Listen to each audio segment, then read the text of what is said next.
In this video, we're going to be talking about imagery. How would you describe the scene around you right now? I want you to take in everything that's happening. What do you notice? What do you feel? What do you see? And would you say something like, there are a lot of people around?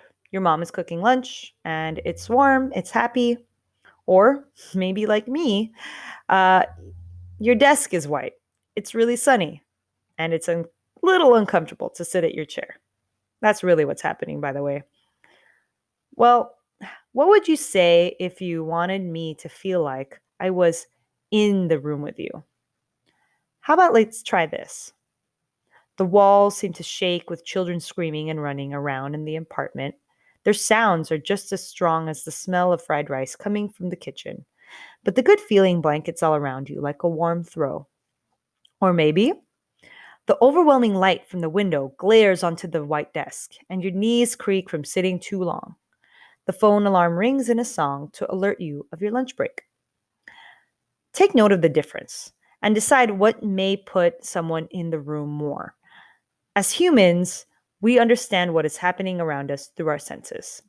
Authors and speakers try to emulate that in their text so that the reader can understand what is happening in their stories or articles or speeches.